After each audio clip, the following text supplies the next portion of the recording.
Hello everyone, आज हम discuss करेंगे जेट प्रीपीजी और पीएचडी 2022 की काउंसलिंग के बाद में कॉलेज में रिपोर्टिंग के टाइम पर कौन कौन से डॉक्यूमेंट्स की रिक्वायरमेंट होगी। एक बात स्टूडेंट्स को ध्यान रखनी है कि जितने भी यहाँ पर सारे डॉक्यूमेंट्स बताए जाएंगे उन डॉक्यूमेंट्स की ओरिजिनल जो कॉपीज़ हैं वो रिक्वायर होंगी और उनके साथ उनकी दो दो फ़ोटो कॉपीज़ जो हैं वो रिक्वायर होंगी। तो स्टूडेंट्स को ये निर्देश दिया जाता है कि जो ओरिजिनल डॉक्यूमेंट्स हैं वो स्टूडेंट साथ लेकर जाएं रिपोर्टिंग के टाइम पर।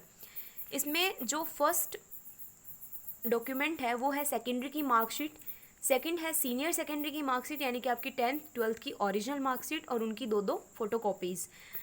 अगर आप एमएससी में एडमिशन लेना चाह रहे हो तो आपको बीएससी ऑनर्स की डिग्री की पीडीसी रिक्वायरमेंट होगी और अगर आप पीएचडी में एडमिशन लेने जा रहे हो तो आपको एमएससी की पीडीसी की रिक्वायरमेंट होगी। 5th नंबर का जो आपका डॉक्यूमेंट रहेगा वो होगा कास्ट सर्टिफिकेट होना चाहिए आपके पास माइग्रेशन सर्टिफिकेट और ट्रांसफ़र सर्टिफिकेट यानी कि MC TC and CC character certificate भी आपके पास होना चाहिए ओरिजिनल फॉर्मेट में।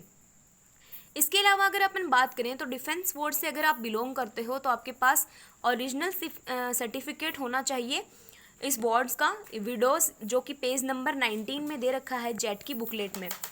उसके बाद अगर हम नेक्स्ट डॉक्यूमेंट की बात करें तो इसमें फिजिकली हैंडीकेप पीएच कैटेगरी में जो स्टूडेंट्स आते हैं उनका जो ओरिजिनल गवर्नमेंट ऑफ अथॉरिटी के द्वारा जो ओरिजिनल सर्टिफिकेट इशू किया गया है वो आपके पास होना चाहिए।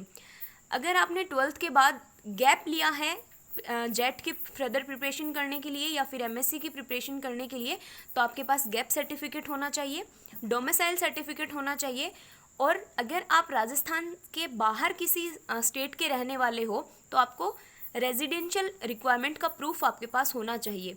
इसके अलावा आधार कार्ड या फिर इसके सिमिलर आपके पास कोई भी गवर्नमेंट आईडी प्रूफ होना चाहिए, अंडरटेकिंग और 3 पासपोर्ट साइज़ की फ़ोटोग्राफ जो हैं वो रिक्वायरमेंट होंगी।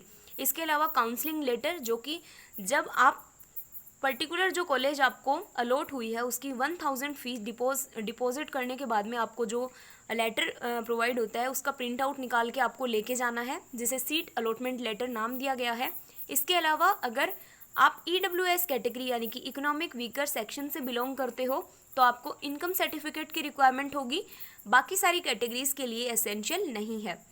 नेक्स्ट हम बात करें तो जेट प्रीपीजी और पीएचडी का एप्लीकेशन फॉर्म, उसका एडमिट कार्ड और स्कोर कार्ड आपके पास ओरिजिनल के साथ साथ उनकी दो दो फोटोकॉपीज़ भी होनी चाहिए। इसके अलावा आपको बर्थ सर्टिफिकेट होना चाहिए, कैरेक्टर सर्टिफिकेट होना चाहिए और सेल्फ डिक्लेरेशन सर्टिफिकेट होना चाहिए। ये सारे जो भी सर्टिफिकेट्स हैं ये ओरिजिनल फॉर्म के साथ साथ इनकी आपको दो दो प्रतिलिपियाँ या दो दो फोटोकॉपीज़ जो हैं वो पर्टिकुलर कॉलेज में लेकर जानी है। इसके अलावा 3 जो आपकी फ़ोटोज़ हैं वो आपके पास होनी चाहिए।